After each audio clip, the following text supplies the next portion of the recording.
그럼 지난 시간까지 우리가 품사 다 했고 그 다음에 단어 합성어 파생어까지 다 했어. 그리고 나서 우리 책에 있는 거 너네들이 풀어는 봤겠지만 그래도 한 번 더 쌤이랑 점검할 겸 해가지고 문제 같이 풀어보고, 그리고 중요한 건 뒤에 보면 규칙 활용, 불규칙 활용이라는 것도 문제에 나왔었거든. 그래서 이거 좀 깊게 같이 들어가 보기는 할게. 전부 다 시험 범위 안에 들어있을 거니까. 그러면 쌤이 나눠줬던 프린트 혹은 페이지 57페이지 펴주시고요. 요거를 풀어봤더라도 얘들아 점검의 개념으로 좀 접근을 하자.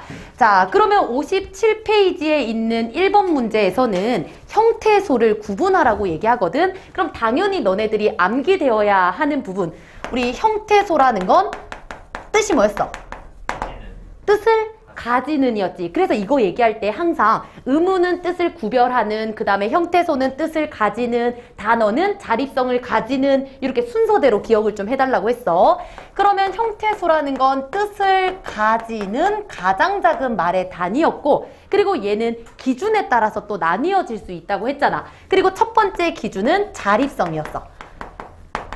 그래서 자립성이 있는 애를 말 그대로 자립 형태소라고 얘기를 했고, 그리고 자립성이 없어 의존 형태소다라고까지 봐주면 돼. 그리고 또 하나의 기준이 뭐였어? 실질과 형식을 나누는 거.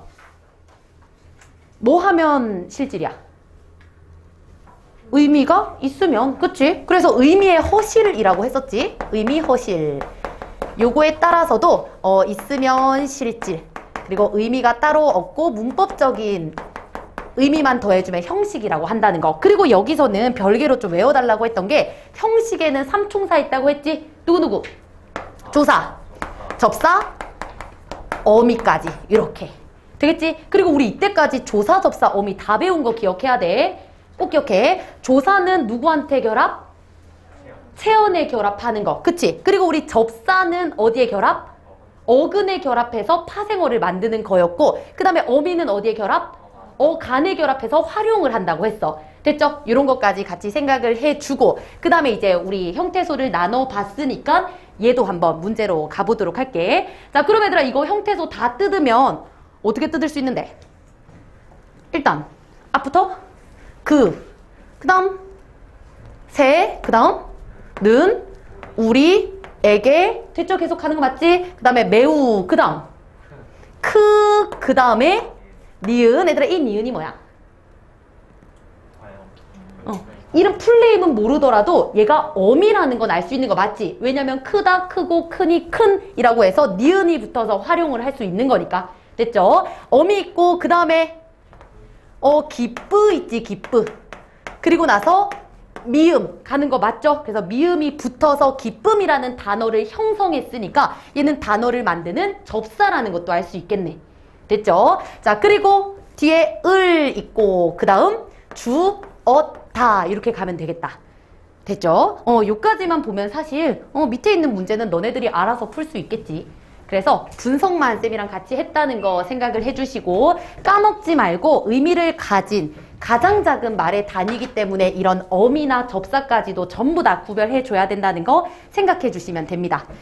됐죠? 나머지는 여러분들이 복습하면서 풀어보시고요. 쌤이랑은 분석만 했다는 거 기억하시고 뒤로 넘어갈게요. 정리해줘.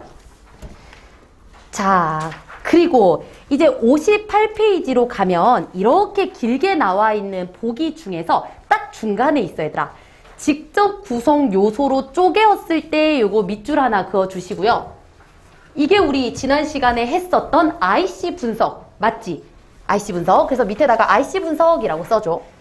그래서 단어의 구성 과정을 알기 위해서 그거를 계층적으로 혹은 위계적으로 분석한 것을 우리는 직접 구성 요소라고 한다는 거. 그리고 쌤은 지금 보기 가지고 와가지고 너네들이랑 한번 몇 개 분석을 해보려고 그냥 해볼게요. 자, 그러면은 제주꾼부터 가보자. 제주꾼. 그래서 문법은 얘들아 이거 연습하는 거야. 개념을 알고 있는 거에서 적용한다는 건 선지를 니네가 스스로 다 뜯어낼 수 있는지 이거 하는 과정이 공부 과정이야. 자, 그럼 얘는 뭐 더하기 뭔데? 제주 더하기 꾼이야. 더 이상 나눌 수 있는 거 없지? 뭐 제 더하기 주 그렇게 가지 않잖아. 그러면 얘네들 구성을 봤을 때 제주 뜻 있는 거 맞지? 그러면 어근이야. 그리고 얘들아 끈은 꾼? 접사 맞지? 왜냐면 이거 착각하지 말라고 했어. 쌤, 꾼이라는 거 뭐뭐 하는 사람이라는 의미가 있잖아요. 하지만 우리가 어떤 사람을 보고 꾼이다 라고 하지 않잖아. 독립적으로 쓰이지 않기 때문에 얘는 접사라는 거 생각해 주시면 되고요. 그럼 제주꾼은 어떻게 만들어졌어? 어근에 접사가 붙은 그냥 파생어구나. 됐죠? 자, 그리고 나서 살얼음도 가볼까? 살얼음. 요거하고 민물고기까지만 좀 가볼게요. 자, 그러면 살얼음은 얘들아 어떻게 먼저 분석하고? 살 더하기 얼음이지. 왜냐면 너네들이 익숙한 얼음을 쪼갤 필요는 없잖아. 그리고 또 하나, 살얼다라는 말을 너네가 쓰지 않잖아. 그러니 살 더하기 얼음 이렇게 나눠주면 돼요. 그리고 얼음은 어떻게 나눠? 얼다에다가 음을 붙이면 되는 거네. 됐죠? 이렇게까지 다 쪼개본 게 IC 분석이라고 했어. 그렇게 했을 때 얼다라는 거 뜻 있으니까 어근일 거고, 그치? 음이라는 거는 뜻 없이 붙었네. 그러니까 얘는 접사일 거고, 그럼 얼음 자체는 파생어예요. 그리고 기억해야 되는 거, 파생어 그 자체는 어근이야 접사야? 어근이지. 그렇지. 그럼 얘는 또 어근이고. 근데 우리 앞에 있는 게 라이브 뭐 살다 이런 의미 아니잖아. 그치? 그래서 요때도 약간 살짝, 조금 이런 말이 들어가 있는 접사네. 그럼 접사랑 어근이랑 합쳐진 거니까 얘도 파생어 이렇게 정리하면 되고. 됐죠? 자, 그리고 나서 우리 민물고기만 하자. 왜냐면 얘는 실제로 기출로도 나왔었잖아. 민물고기. 자, 얘들아 이거는 어떻게 분석? 민물 더하기 고기야, 민 더하기 물고기야? 이건 어떻게 생각하면 되냐면, 얘들아 민물고기랑 비슷한 말 있지 않아? 또 이렇게 만들어진 말. 민물고기, 바다물고기, 강물고기. 그치? 그러면은 앞에 있는 게 민물 더하기 고기, 강물 더하기 고기, 바다 더하기 고기. 그러니까 바닷고기 하는 거 보니까 이렇게 나뉘는 게 맞는 거지. 이해돼 얘들아? 이 앞에 있는 게 강물, 바다, 그 다음에 또 민물 이렇게 바뀔 수 있다는 것 자체가 이 덩어리가 움직인다는 뜻이잖아. 그러니까 얘는 민 더하기 물고기가 아니라 어떤 곳에 사는 고기라고 뜯어주는 게 더 합리적이네 라고 가주시면 돼요. 되겠죠? 그러면 고기는 더 이상 뜯을 게 없으니까 얘도 나눠보면은 물이라는 우리가 알고 있는 어근이 있고, 그리고 또 민이라는 얘도 접사 맞지? 접사가 있어서 파생어를 만든 다음 파생어 어근과 또 어근이 합쳐지니까 결국 합성어구나까지 가주시면 돼요. 이해되지? 그래서 옛날에 기출에서 나왔던 게 이게 민물 고기냐 민물고기냐 라고 나왔었어. 근데 민물 더하기 고기였기 때문에 암기하시면 돼요. 납득 안 가더라도 꼭 기억해야 돼. 자, 그리고 나머지는 도움말 접이문은 너네들이 복습하면서 다시 한번 정리해 주시면 되고, 이것도 넘어가도 될까? 문제 푸는 건 너네들이 하세요. 자, 그리고 뒤로 가시면 얘도 중요한 개념이지. 자, 볼게. 자, 우리가 지난 시간에 사실 인강이 끊겨가지고 품사를 조금 반복을 하기도 했었는데, 품사는 사실 내신 아니면 문제 잘 안 나와. 대신에 요 품사가 잘 정립이 돼 있어야지 나머지 개념들이 조금 쉬워져. 꼭 외워. 자, 그러면 그 품사를 단어를 문법적 성질에 따라서 나눈 그런 갈래라고 얘기를 했어. 근데 품사 통용이라는 말이 나오네. 요거는 동그라미 하나 쳐줘. 우리 첫 번째 줄에 품사 통용. 자, 그리고 얘 개념도 보면 하나의 단어가 있어. 근데 얘가 품사가 여러 개래. 이런 경우를 그냥 품사의 통용이라고 한대요. 자, 그렇다면 품사 통용이 나타난 예로 적절하지 않은 걸 찾으라고 하네. 그럼 가보자 우리. 자, 일단 1번. 뭐뭐 같이 둘 다 사전에는 올라가 있는 단어입니다. 똑같이 생긴 하나의 단어 맞지? 근데 이 단어가 이렇게 쓸 때는 품사가 뭐야 얘들아? 부사? 부사? 부사 맞나 이거? 나 부사라고 생각 안 했는데. 왜냐면 부사라고 하면 다른 문장 안에 있는 성분들하고 연결이 안 돼야 돼. 그냥 단순하게 요 흘러간다만 꾸며줘야 돼. 근데 무슨 말을 하는 거냐면 얘는 뭐뭐와 같다라고 해서 반드시 뭐뭐와를 가지잖아. 그치? 근데 부사 중에서 뭐뭐와처럼 다른 문장 성분을 반드시 필요로 하는 애는 없어. 이해되지? 독립적으로 수식의 뜻을 가지지 않기 때문에, 그러면 이 가치는 뭐뭐와 같다, 뭐뭐와 다르다, 뭐뭐와 닮다처럼 그 대상을 항상 가지게 되는 요거는 형용사지 얘들아? 그지 그지? 이 옆에다가 적어줘. 옆에다가 뭐뭐와 같다, 뭐뭐와 다르다, 그리고 뭐뭐와 닮다 처럼 그 대상과 그 형태가 어떠한 상태를 얘기를 해주는 거니까 얘는 형용사야. 근데 너네들이 이거를 부사라고 생각한 이유는 뭐냐 하면 요거 활용형 때문에 그렇겠지. 뭐뭐와 같다, 뭐뭐와 같고, 뭐뭐와 같이 등등등. 되겠죠 되겠죠? 자, 이해되는 거 맞지? 이거 나 형용사로 분석했어. 오, 그렇지. 자, 그리고 우리 밑에 있는 거 보면은 눈 같이야. 그럼 바로 앞에 체온이 붙어 있으니까 얘는 당연히 뭐겠어? 조사겠네. 그렇지. 그래서 얘는 옆에 조사. 헉, 저거 부사인가? 한 번 더 볼게, 쌤. 자, 그리고 이제 두 번째. 그 독립투사는 끝까지 대한독립 만세를 외쳤대. 그럼 만세라는 건 나의 감정을 드러내는 말이니까 이때는 감탄사지. 감탄사. 만세. 그냥 아예 그때 느끼는 감정. 그리고 나서 우리 밑에 있는 만세를 불렀대. 그러면 이것도 조사와 결합했으니까 얘는 체언이겠지. 뭐 체언 중에 뭐 명사 요런 애라고 봐주시면 되고. 자, 그리고 3번으로도 가면 친구는 너밖에 없다 할 때 너에 붙었어. 그럼 밖에는 뭐겠어? 조사지. 그렇지. 그래서 항상 요거는 한글 맞춤법에서도 많이 나오는 건데 요거 옆에다 요것도 써줘. 할 수밖에 해서 수랑 밖에를 자꾸 띄우려고 하는데 조사이기 때문에 무조건 붙여야 된다는 것도 생각을 해줄게요. 자, 그리고 나서 얘들아 밑에 있는 건 밖에. 우리는 밖에 있자. 이거는 대답을 못하는 게 맞아. 왜냐면 결합된 거지. 뭐랑 뭐가? 밖이라는 명사하고 애라는 조사가 결합된 거니까 이렇게 묶으면 안 돼서 답은 3번이에요. 되게 이상하지? 자, 그리고 나서 4번은 꽤 중요했어. 얘들아, 나무가 잘 크지 못한데 이때 품사 뭐야? 크다. 우리가 진짜 기본적으로 알고 있는 건 형용사잖아, 얘들아. 어떤 상태나 성질 같은 거. 근데 나무가 잘 자라다, 크다라는 건 이때는 동사로 써야 돼. 자라다, 성장하다의 의미를 가지고 있기 때문에. 그래서 얘는 동사요, 동사. 그리고 이제 밑에 있는 거는 신발이 작다, 크다의 상태를 나타내는 거니까 밑에 있을 때가 우리가 알고 있는 형용사야. 그래서 요거는 좀 조심해줘. 자주 함정으로 나오는 거. 자, 그리고 나서 이제 5번도 얘들아 중요하지. 이것도 한글 맞춤법에서 중요한 내용인데 그 시험은 선발 절차가 까다로운 만큼 할 때 만큼이야.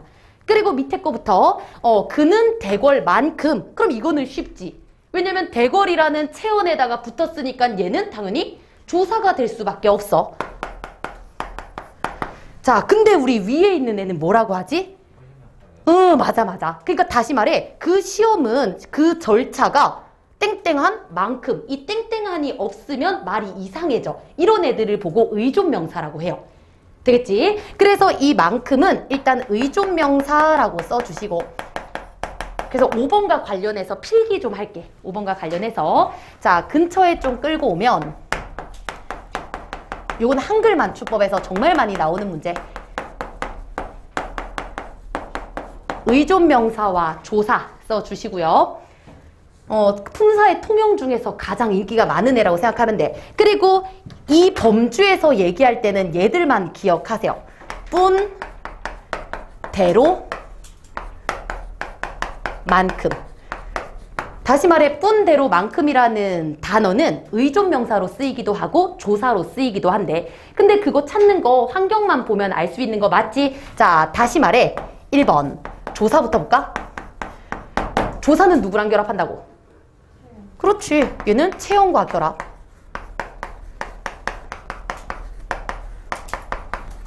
자, 그래서 예를 들어보면 항상 앞에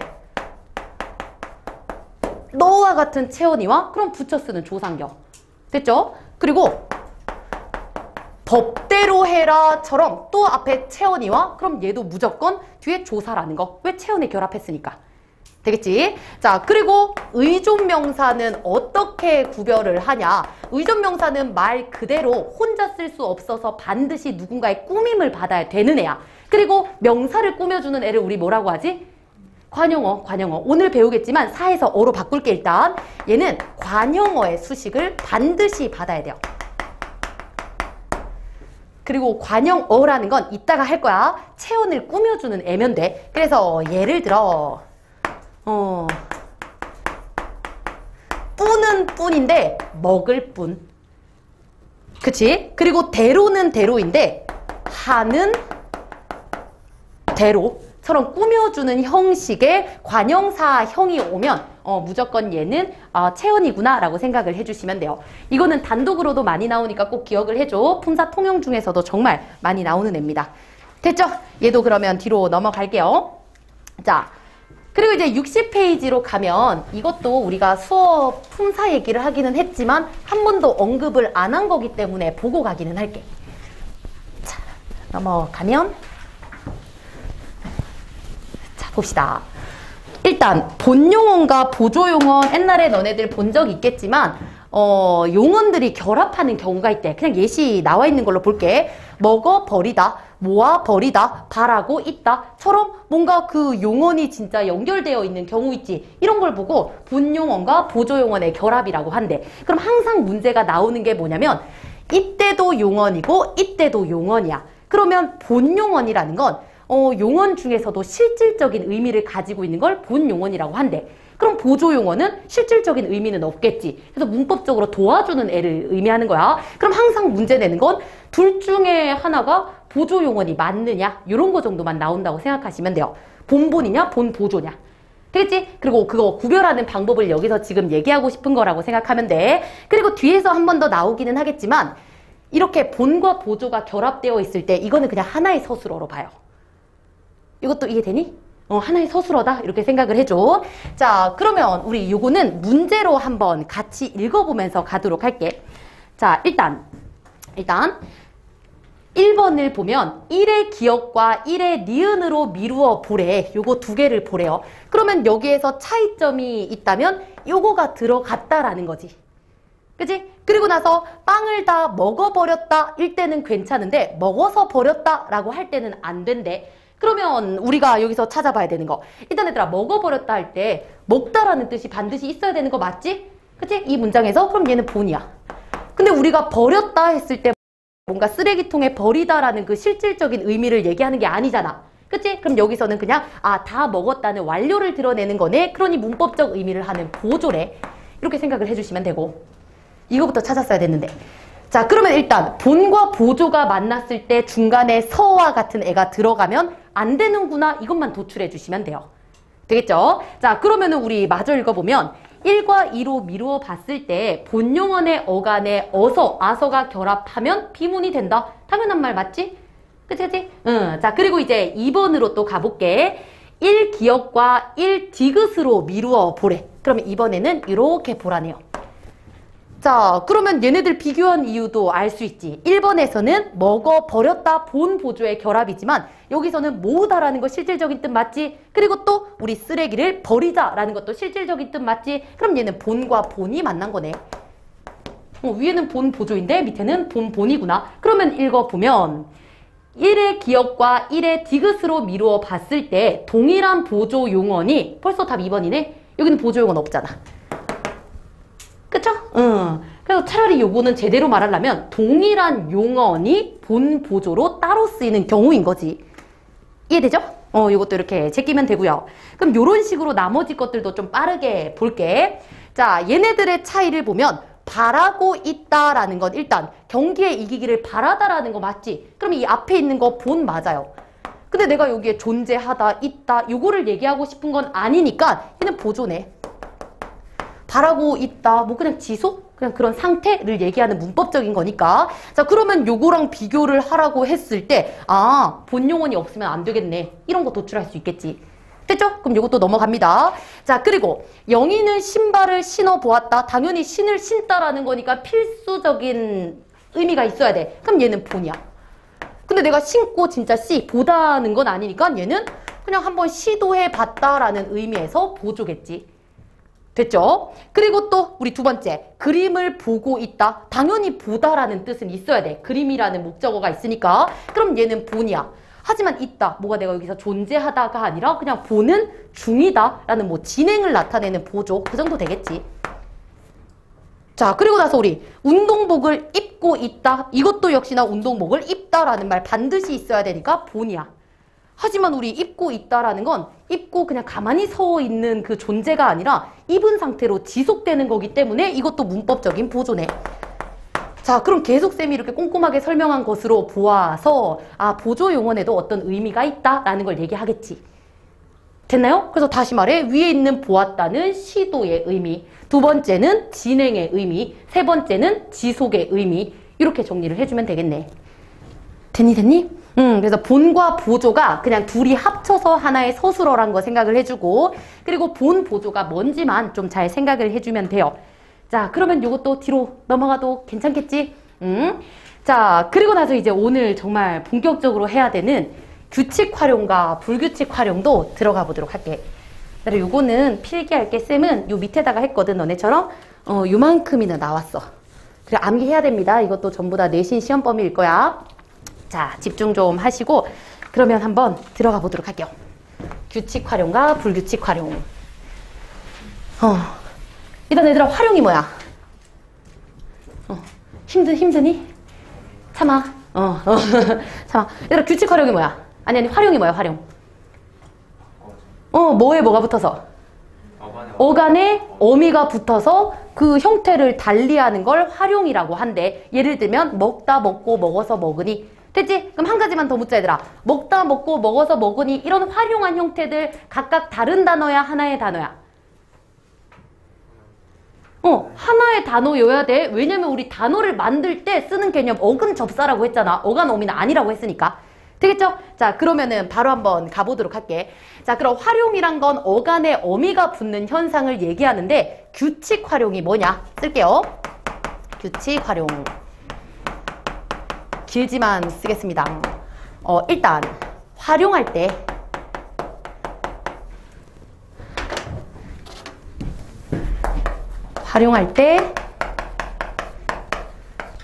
어간과 어미가 변하지 않거나 활용할 때 어간과 어미가 변하지 않거나 바뀌더라도 규칙적으로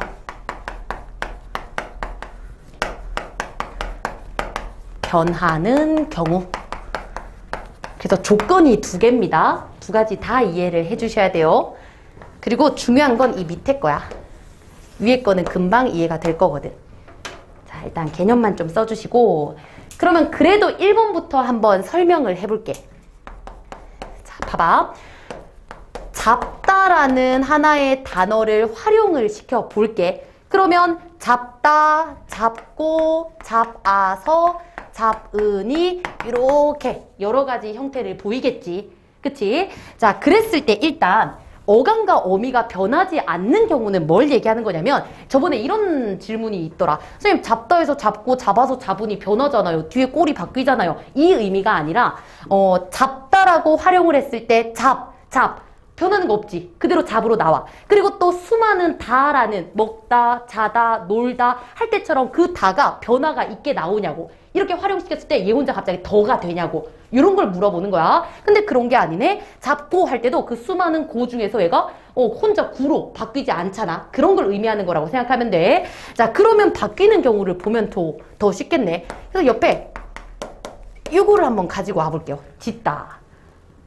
그러면 얘도 활용을 시켜보면 짓다, 짓고 그러면은 이까지 봤을 때 얘네들은 둘 다 규칙 활용인 거 알 수 있지. 왜냐면 어간도 안 바뀌었고 다, 고고 얘네들 형태 그대로 유지하니까. 근데 뒤에 이제 어서가 오니까 지어서, 지으니 처럼 어미는 변화가 없어. 하지만 원래 있었던 시옷이 떨어지고 있는 거 맞지? 이런 경우에 아, 얘는 어간과 어미 그 중에서도 어간이 변하는 거구나 라고 보는 거래. 되겠죠? 그러면 이게 첫 번째 조건. 그리고 이제 두 번째 규칙적으로 변하는 경우가 뭐냐면 요거는 결론만 일단 말할게요. 탈락 그리고 리을 탈락. 이게 일어나는 경우를 얘기하는 겁니다. 외우셔야 돼요. 자, 보면 끄다라는 단어가 있어. 근데 얘가 뒤에 어가 붙었네? 그래서 어떻게 되는데? 꺼가 되지. 그러면 의 탈락 일어나는 거 확인할 수 있지. 그럼 이까지 예시만 보면 너네들이 뭐라 해야 되냐면 쌤 활용할 때 의가 떨어지니까 어간이 변하네요. 그러니까 얘는 변하는 거니까 불규칙이겠네요. 이렇게 생각을 해야 돼. 근데 이게 끄다뿐만이 아니라 쓰다. 얘도 어를 붙이니까 써가 돼. 그치? 그 다음에 또 뭐 아프다. 얘도 활용을 시켜서 어를 붙여보니까 아파가 돼. 그치? 이건 아를 붙여야 되네. 요런 식으로 으로 끝나는 모든 애들이 바뀌기 때문에 얘는 규칙적으로 변한다고 얘기를 하는 거야. 모든 으로 끝나는 애들이 이렇게 되기 때문에. 되겠지? 자, 그리고 우리 리을 탈락도 뭐 생각해야 되냐면 어간이 리을로 끝나는 말 뒤에 욕 같은 게 붙을 때라고 했어. 기억해야 돼. 이렇게 생긴 애들 있잖아. 이렇게 생긴 애들. 이런 게 올 때 리을이 무조건 떨어진다며. 그래서 예를 들면 살다에다가 시오 쓰면 살시오가 아니라 사시오라고 떨어지는 거. 그치? 그리고 거기다가 내를 붙이면 살내가 아니라 집에 사내라고 해서 떨어지는 거. 이것도 모든 어간 리을에 있는 애가 이런 욕 같은 애들 앞에서 다 떨어지니까 얘도 역시나 규칙적인 떨어짐 활용이다 라고 본다는 거래. 되겠죠? 얘네들 바뀌더라도 규칙 활용이란 거 일단 기억하시면 됩니다. 그러면 규칙 활용은 끝. 요것만 기억하면 끝이야. 자, 그러면 요거 이제 쌤 지우고 이쪽부터 불규칙 다시 좀 쓸게. 많아가지고. 자, 그러면 지웁니다. 그럼 규칙 활용이 이해가 되면 불규칙으로 가볼게. 그리고 우리 보기에서는 한 2개 정도밖에 안 줬지만 쌤은 다 다룰게. 아예 하는 김에. 자, 그러면은 두 번째. 불규칙 활용은 똑같이 그냥 가면 되겠네. 활용할 때.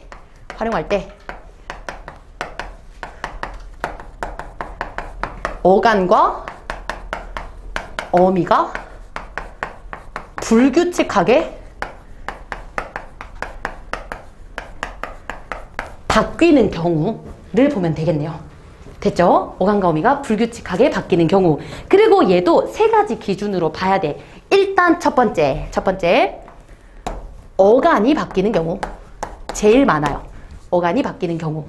그리고 두 번째는 어미가 바뀌는 경우겠지. 이건 이따가 쓸게. 그리고 세 번째는 어간, 어미 다 바뀌는 경우. 이렇게 해가지고 좀 나눠주시면 됩니다. 자, 그러면 어간이 바뀌는 경우 얘는 5가지로 정리를 할게. 일단 시옷. 그리고 두 번째는 디귿. 그 다음에 세 번째는 비읍. 그 다음에 네 번째는 르. 그 다음에 5번째는 우입니다. 5가지 꼭 기억을 해주시고. 참. 그러면 예시 하나씩 정도만 가지고 와가지고 볼게요. 일단 시옷이 바뀌는 경우를 보면 규칙 활용 일어나는 것부터 볼게. 일단 씻다라는 단어를 가지고 와볼게. 씻다. 그리고 또 하나 짓다. 둘 다 똑같이 시옷으로 끝나기는 하는데 조건은 요겁니다. 플러스 얘네들이 모음 어미가 와서 활용을 할 경우. 이렇게 보면 돼. 자, 어떻게 바뀌는지 보자. 일단 씻다 뒤에다가 어를 붙여보니까 얘는 씻어라고 해서 둘 다 뭐 문제가 없어. 규칙 활용 일어나는 거 확인할 수 있고. 근데 우리 짓다에다가 어를 붙이니까 지어라고 해서 모음 어미가 붙었더니 시옷이 떨어지고 있네 라는 거 확인할 수 있지. 그래서 어간이 바뀌는 경우. 이제는 계속 반복일 거야. 계속 반복. 자, 이거 얘들아 더 설명 안 해도 되지? 시옷이 떨어지는 불규칙 활용이고. 그리고 이제 디귿으로 가면 얘도 규칙 활용 예시부터 일단 사람을 매장하다라는 의미에서 묻다. 그리고 질문을 하다라는 의미에서 묻다. 자, 그럼 얘도 역시나 모든 애들이 얘들아 모음어미랑 결합하는 거거든. 그냥 땡땡 처리할게. 자, 그러면 활용을 시켜보면 사람을 묻다, 사람을 묻어가 되잖아. 그러니까 얘도 뭔가 바뀌는 거 없는 규칙 활용하고 있다는 거 알 수 있어. 하지만 누군가에게 질문을 묻다, 누군가에게 질문을 물어보다 할 때는 리을로 바뀌어버리네. 물어로 바뀌어. 그러니까 다시 말해 얘는 정리하면 디귿이 모음어미를 만났더니 리을로 바뀌는 그런 불규칙 활용이 일어나네 라고 정리. 자, 그럼 나머지도 좀 빠르게 가면 되겠지. 자, 그러면 이제 비읍 불규칙을 보면 잡다. 얘는 규칙이야. 근데 덮다. 얘는 불규칙이야. 왜냐면 역시나 똑같이 모음 어미를 더해봤더니 얘는 잡아.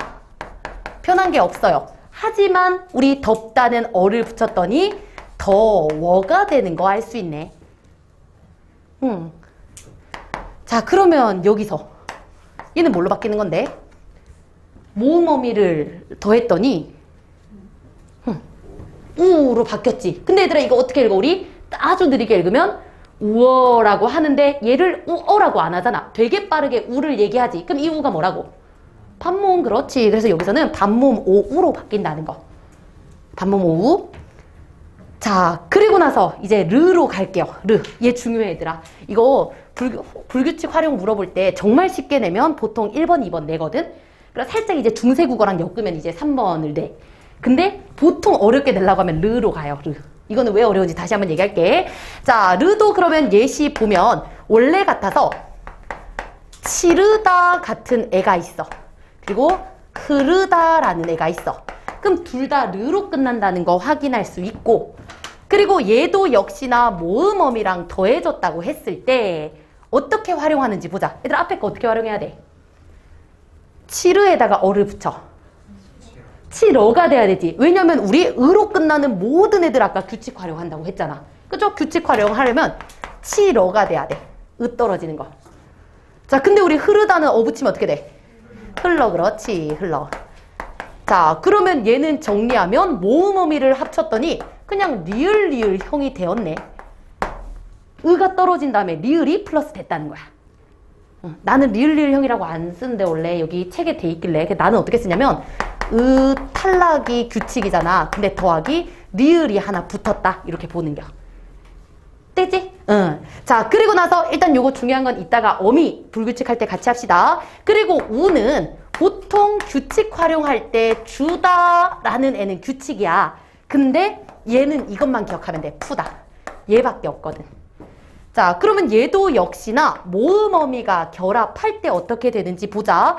주다에다가 어 붙이면 주어 혹은 줘. 줄여서 줘라고 하면 되지. 주어, 줘. 근데 우리 푸다는 푸어라고 안 하지. 어떻게? 우가 떨어져 버리잖아. 그냥 퍼라고 해요. 그럼 결국 모음어미가 붙었을 때 우가 탈락하는 거. 그리고 공통점은 전부 다 어간에서 일어나는 거라는 것도 같이 생각을 해주시면 돼.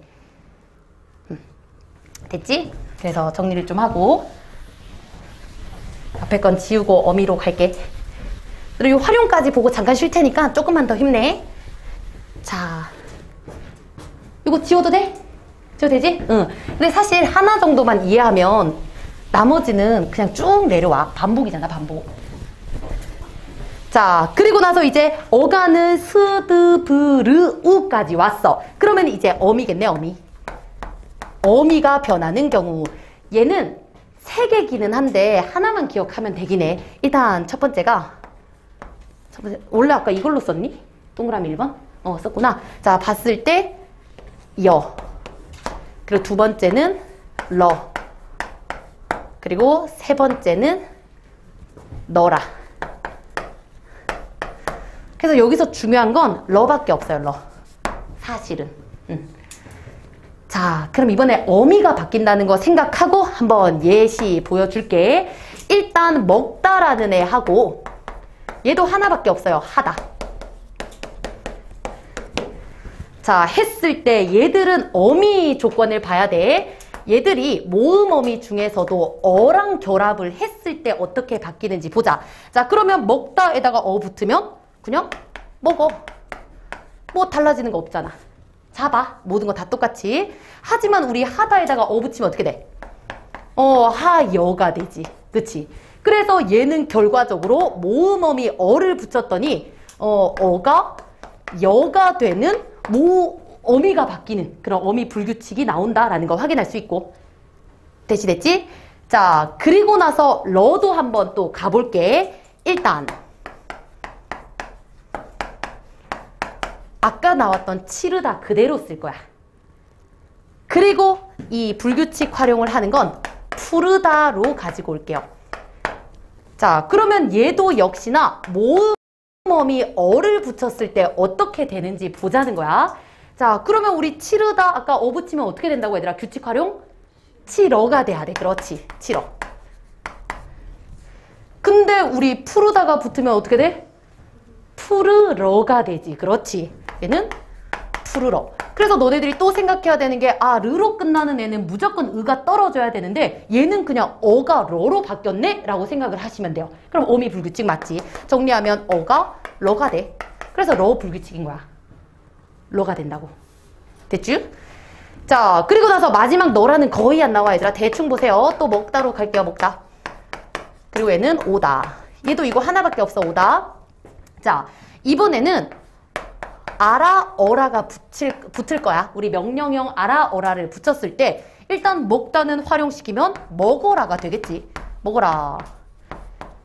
근데 오다에 붙이면 얘들아 와라가 되는 경우도 있거든. 규칙 활용해서. 근데 오다는 특히나 오너라라고 바뀌는 경우가 있대. 그래서 잘 안 써요. 누가 요새 오너라라고 하니? 그래서 얘는 그냥 이런 게 있을 수 있구나 라고만 생각을 해줘.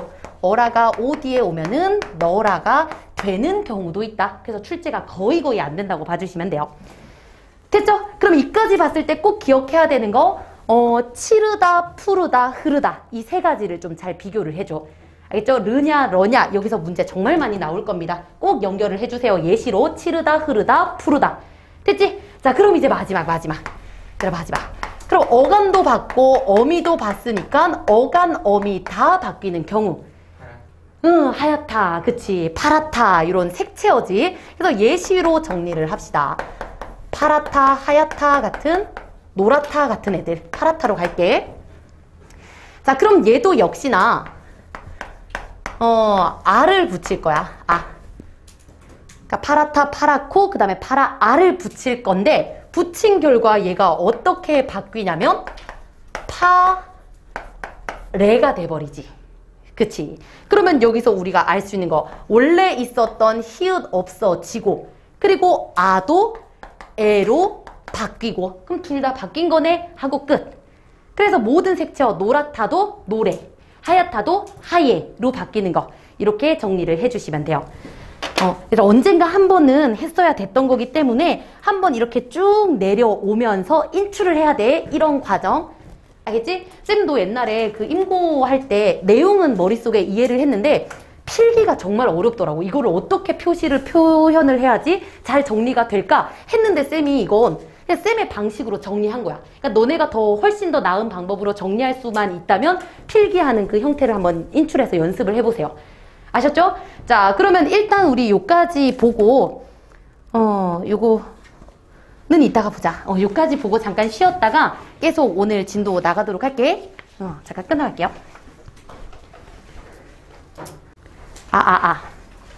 그러면 일단 우리 반도 아까 얘기했겠지만 그거부터 우리 정정하고 갑시다. 아까 뭐뭐와 같이 그거 부사래. 또 설명하려면 또 길긴 한데 뭐뭐와 같다는 형용사가 맞아. 그래서 뭐뭐와 같은, 뭐뭐와 같더라, 뭐뭐와 같아서 이거는 형용사가 맞아. 근데 뭐뭐와 같이는 하도 많이 써가지고 그 자체로 굳어졌대. 됐지? 뭐뭐와 같이가 아니면 무조건 다 형용사인데 뭐뭐이가 딱 붙은 그 순간만큼만 부사라고 생각하시면 돼요. 됐죠? 이렇게 정정을 하고 그러면 오늘 수업 쭉 나가보도록 할게. 자, 그러면 다시 한번 정리를 해보면 우리 제일 처음에 가장 작은 말이었던 의문부터 시작을 했었고 아까 얘기했어. 뜻 구별하는 거. 됐지? 그리고 나서 의문 다음에 큰 단위 형태소로 갔지? 형태소 뜻을 가지는 이라고 얘기를 했고 그리고 형태소를 이렇게 모아가지고 만들어 놓은 걸 단어라고 하지. 그렇지? 그래서 단어는 자립성을 가지는 이라고 정리를 하면 되고요. 그리고 단어들이 모여서 뭐가 돼? 문장이 되겠지. 그래서 오늘은 이제 문장으로 간다는 거 생각을 해주시면 돼요. 자, 문장입니다. 자, 그러면 이것까지는 뭐 내신에서 물어볼라나? 문장이 뭐냐라고 하면 완결된 내용을 가지는 형식이라고 생각하면 돼. 그래서 문장에서 한번 쓰고 싶은 친구들은 써. 완결된 내용. 완결된 내용을 가지는 우리말의 단위를 문장이라고 한대. 자, 굳이 외울 필요는 없고요. 이제 외워야 되는 건 먼저 요거부터 정리를 하고 갈게요. 외워야 되는 거. 어절, 구, 절. 너네들이 내신 할 때도 뭐 몇 어절로 써라 이렇게 나왔을 때 자주 본 적은 있을 텐데 정확하게 가야 됩니다. 그리고 또 우리 어절보다 작은 거 배우기는 했는데 음절, 그렇지. 소리 나는 대로 읽었을 때 한 글자를 음절이라고 한다고 했어. 그건 의문의 그 범위였다고 생각하면 돼. 자, 그럼 어절이 뭐냐면 얘는 띄어쓰기 단위. 되지? 응. 그러면 요거가 몇 어절이냐? 2어절. 이렇게 생각하시면 돼요. 됐죠? 그 밑에 쓸게. 어절은 띄어쓰기. 덩어리라고 생각을 하시면 되고. 자, 그러면 이제부터 기억해야 되는 구와 절. 색깔을 바꿀게. 자, 구는 뭐냐? 이런 어절이 2개 이상 나타나야 돼요. 됐죠? 그러면 구 밑에다가는 2 이상의 어절. 쌤 일부러 절까지 얘들아 침범한 거야. 쭉 너네들도 이렇게 써줘. 그리고 절도 당연히 2 이상의 어절이에요. 하지만 차이가 있다면 구는 그 어절들이 주어 서술어 관계면 안 돼. 얘는 주어와 서술어 관계가 아닌 게 구고요. 그러면 절이라는 건 2 이상의 어절이 만났는데 주어와 서술어의 관계여야 돼. 자, 그러면 예시 한번 들어볼까? 예시. 자, 구는 매우 달렸다. 그럼 이거는 2개 띄어쓰기 하나 돼 있으니까 덩어리 2개 맞지? 그리고 이거 주어 서술어 아니지? 서술어만 있으니까 이거는 구예요. 됐죠? 그리고 특히나 요거는 결국 서술어 쪽에 의미가 들어가 있기 때문에 뭐 동사, 구 요 정도로 얘기를 합니다. 됐죠? 그냥 그 정도까지는 볼 필요 없어. 하지만 우리 절은 요거지 무조건. 코끼리는 코가 길다 했을 때 일단 어절이 3개야. 근데 보니까 코끼리는 어쩌고다 주어 서술어 있지. 그리고 나서 그 서술어 안에 보니까 주어와 서술어가 또 들어있네. 됐나요? 그러면 요 2 이상의 어절로 묶여있는 게 주어 서술어 관계니까 얘는 절이라고 한다는 거야. 그리고 이 절의 이름은 어떻게 만들어? 주어 서술어가 만나서 서술어의 기능을 하지 서술절이라고 얘기를 하는 거죠. 되겠죠? 요거는 이따가 꼼꼼하게 볼 거니까 일단 어절, 구절, 구절 요거 뜻 전부 다 좀 정리를 해주시면 됩니다. 자, 그러면 일단 요거 갔으면 이제 본격적으로 한번 내용으로 들어가 볼게. 괜찮지? 자, 그러면 완결된 내용을 드러내는 이 문장도 얘네들을 구성하는 성분이 있대. 그리고 걔들은 문장 성분이라고 한대요. 너무 당연한 개념이라 안 쓸게. 문장을 구성하는 성분이야. 자, 그리고 이 성분도 종류에 따라서 3개로 나눌 건데 일단 반드시 있어야 되는 성분을 주성분이라고 하지. 주성분. 그리고 얘는 다른 말로 필수 성분이라고도 합니다. 자, 그럼 얘들아 문장을 구성하는 것 중에 반드시 있어줘야 되는 거 누구? 그렇지. 주어 또? 목적어 또? 보어 또? 하나 더 서술어. 이렇게 4가지. 이렇게. 자, 그랬을 때 조금 특이점이 있는 것만 정리를 하고 가자. 뭐 주어가 뭔지까지는 쌤이 막 얘기 안 해도 되지? 그치? 일단 요것만 가는 거야. 우리 주어가 되려면 그 자리에 명사가 오고 명사 뒤에 조사가 붙잖아. 그치? 그럼 이 조사가 붙어서 얘를 주어로 만들어 주려면 무슨 조사가 붙어야 돼? 주격조사가 붙어야 돼. 됐지? 그럼 체온에 주격조사가 붙은 게 주어예요. 그럼 너네들이 기억해야 되는 주격조사 뭐 있는데? 이가 또 깨서 하나 더 에서. 그렇지. 요거 정도만 기억해야지. 체온에 이가 깨서 에서가 붙으면 주어입니다. 그리고 특히나 이 에서는 너네들이 이거 부사격 조사 아닌가? 하고 생각할 텐데 이런 경우 학교에서 파티, 잔치. 학교에서 뭐 개최하지? 축제. 너무 잔치라고 하니까 너무 옛날 사람 같네. 학교에서 축제를 개최하다라고 할 때 약간 그 좀 큰 기관 같은 거 얘기할 때 에서라는 주격조사가 쓰이기도 합니다. 됐죠? 맥락 따라서 읽어주면 돼. 그럼 주어는 끝. 됐죠? 자, 그러면 우리 목적어는 뭐 붙으면 돼? 목적격 조사. 을을 붙으면 돼요. 안 써도 되지? 요까지만 보면 돼요. 자, 그리고 나서 보어는 조금 볼만하지. 보어. 자, 보어라는 게 나오려면 서술어가 정해져 있잖아. 누구? 되다, 아니다. 그렇지. 되다, 아니다라는 서술어가 왔을 때 주어가 아닌 애를 우리는 보어라고 해요. 그래서 예시 하나만 쓰자. 조금 어려운 걸로 갈게. 여기 선생이 된 내가 있다. 이거 하나 쓰자. 조금 어렵게 가자, 그냥. 자, 그러면 일단 얘들아, 여기서 서술어 어딨어? 있어. 뭐가 있는데? 내가 있어. 자, 그리고 또 서술 하나 더 있잖아. 되다. 누가 됐는데? 내가 선생이 됐네. 그러면 아까 얘기한 것처럼 내가 됐어. 그 앞에 오는 요게 부어라고요. 되겠죠? 일부러 이렇게 했어. 왜냐면 나중에 또 이제 안긴 문장 갔을 때 이거 보고 주어라고 맨날 함정 내니까. 이거 생각할 수 있지? 이게 보어입니다. 보어. 되다, 아니다. 앞에 오는 애. 자, 그리고 서술어로 넘어가도 되지? 서술어는 말 그대로 주어의 어떤 동작이나 상태 같은 걸 서술해 주는 말인데 항상 서술어 자리에 올 수 있는 애가 누구 있어? 품사로 치면?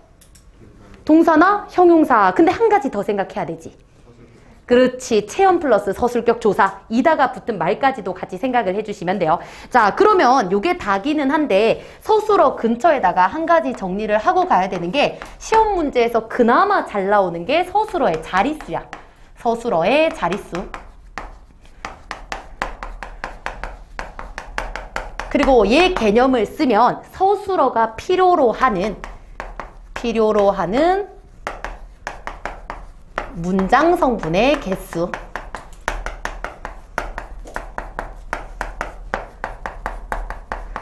서술어가 반드시 가지고 있어야 되는 문장 성분들의 개수를 우리는 서술어의 자릿수라고 하고, 쌤이 이것도 예시 한번 들어볼게. 몇 개인지 찾고 그냥 넘어가자. 자, 예시 밑에다가 써주세요. 나는 어제 통나무로 식탁을 만들었다.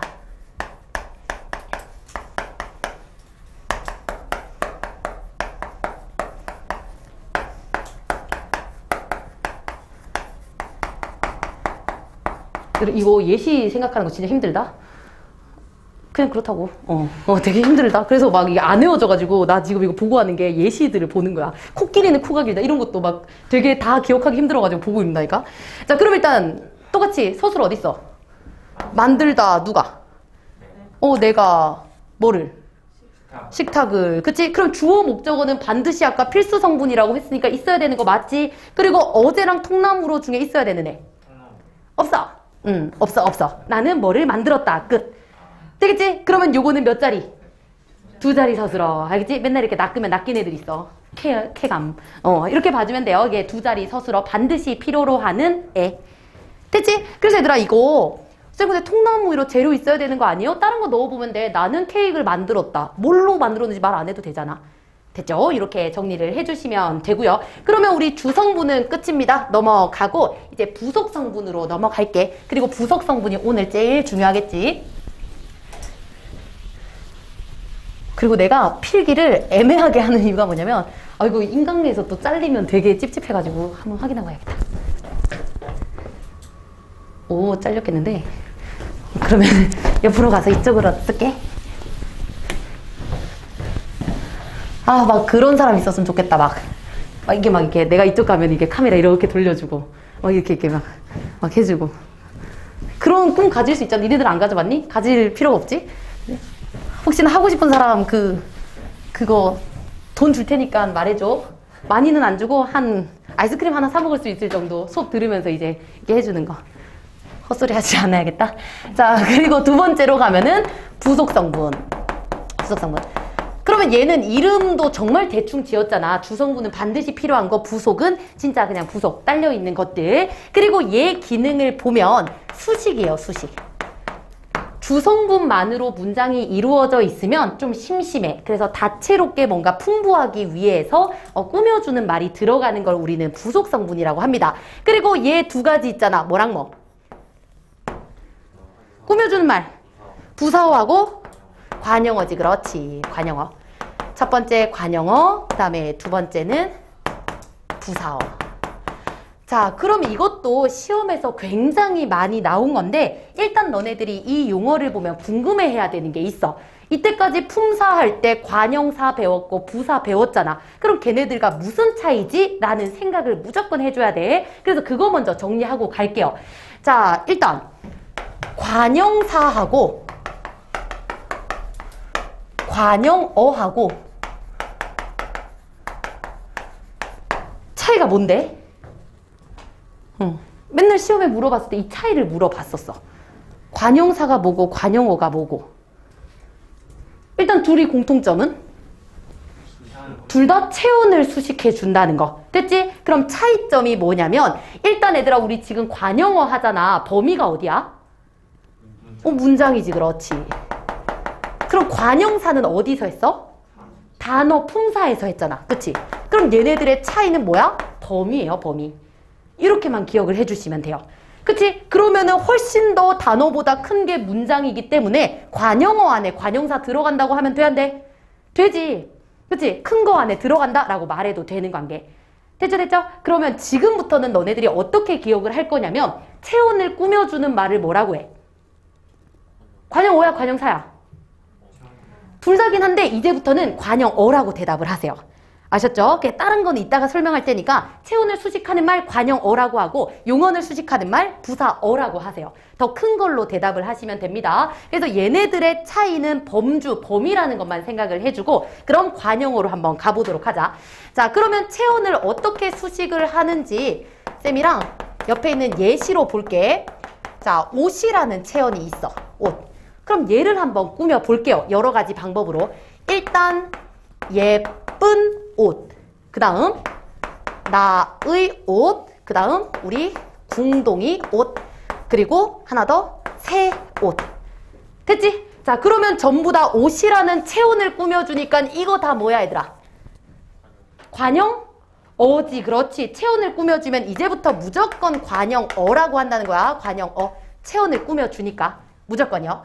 자, 그러면 이제 이 관형어의 형태들을 다 한번 뜯어볼게. 자, 그럼 맨 위부터 가자. 그럼 예쁘는 어떻게 쪼갤 수 있는데? 예쁘에다가 뭐가 붙은 거? 니은이 붙은 거지. 근데 이것도 뭐라고 너네들이 용어를 정리할 수 있냐면 예쁘다, 예쁘고, 예쁜, 예쁜이 등등 활용할 때 변하지 않는 앞부분하고 바뀌는 뒷부분이 붙은 거지. 그럼 변하지 않는 앞부분을 뭐라고 해? 간이라고 한다며. 그럼 뒤에 있는 건? 미라고 하지. 그치? 어간과 어미야. 근데 이때 어미의 이름은 어떻게 정하냐면 어간에 붙어서 얘를 관형어를 만들어줬네. 그러니까 얘 이름은 관형사형 어미인 거야. 됐죠? 그러면 이 첫 번째 경우 관형어가 될 수 있는 첫 번째 경우는 뭐냐면 용언의 어간에 관형사형 어미가 붙었을 때. 그래서 이 과정을 좀 한번 와보면 나중에 결과적으로는 요거를 외우겠지만 한번 너네들이 인출하는 게 너무너무 중요해.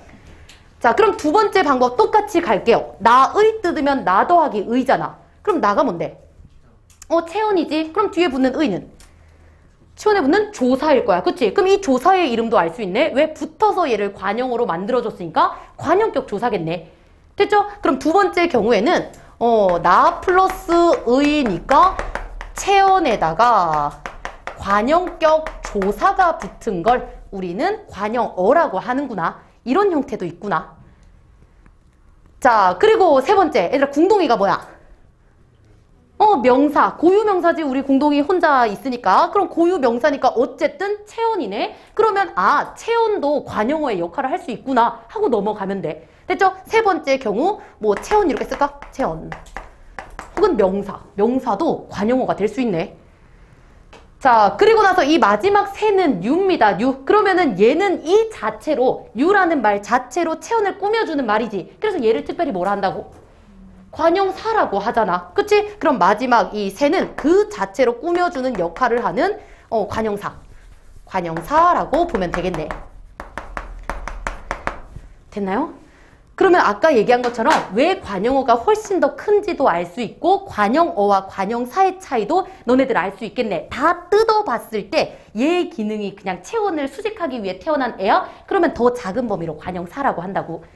됐죠? 범위의 차이라는 거 생각을 해줘. 그러면 관용어는 사실 요 밑에 요것만 쓰면 되는 건데 인출하는 과정 제발 좀 너네들이 겪어주시고요. 그럼 부사어도 좀 간단하게 똑같이 빠르게 한번 가보도록 할게. 자, 그럼 부사어는 얘들아 뭐를 수식하는 말? 그렇지. 일단 예외적으로 문장도 꾸며주기도 하고 체언도 꾸며주고 관용어도 꾸며주고 부사도 꾸며주긴 하지만 주 기능은 용언을 수식하는 애였지. 자, 그러면 얘도 그대로 가지고 오면 달리다. 됐죠? 그럼 똑같이 가볼게. 얘는 숨차게 달리다. 그 다음에 또 학교로 달리다. 그리고 매우 달리다. 이렇게 해서 어쨌든 용언을 꾸며주니까 얘를 우리는 부사어라고 하고, 이제는 부사라고 말할 필요가 없어. 품사를 안 물어보면.